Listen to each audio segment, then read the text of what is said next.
I'm Sebastian, and I have a list of 100 things I'm trying to do to be happier in life. I've been doing it for 12 years. Yeah, the journey's kind of grown into this thing where it's a big community of people around the world. And not only do we sort of help people identify and strive for their goals, but we help them and support them where we can. And we also connect strangers to engage in, acts of kindness, I suppose you'd call it. Your story, again, it has a real emotional and sad beginning. You lost a very close friend about 10, 12 years ago, didn't you? And that sent you on this journey. Is that right? Yeah, and I think we're really similar in that regard. And it's a very common story. Somebody loses somebody close to them. You could almost lose your own life, or you could be dealt some news which is, kind of very thought-provoking, such as you have a terminal illness. But in those opportunities of kind of darkness, if you will, or adversity, however you want to look at it, I think there's an opportunity to consider a better way of living, or at least an opportunity to kind of pause and go, am I living well? How about we crack on then with the questions that people have posed? What is the most strange thing on your bucket list, and what's the strangest thing you've seen or heard on someone else's list? I don't think I can even say that one.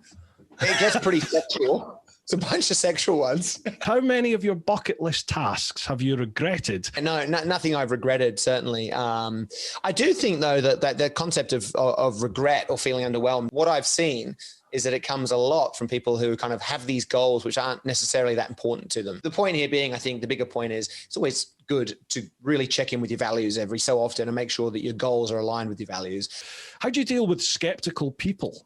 Just to answer this personally from my perspective, I think there's a difference in context as to kind of what I'm doing. I'm not trying to be a motivational speaker. I'm not trying to be on a pedestal. I'm not trying to be a coach or whatever these other names are. If the concept of a list is too quirky, I don't know how else to, if you have a goal that sits under another goal, which sits under another goal, that is technically a list. But the concept of doing things before you die is not really how I think about it at all. I mean, I think being fear-driven, you have to do this before you die, is not the right way to go. This is about just living well. Even if you're a Marty bugger, I would assume behind that facade is someone who just wants to feel good. My question, what do you want to be asked to do that would make you extremely happy? I'm going to sound so dumb here. The Coyote and Roadrunner?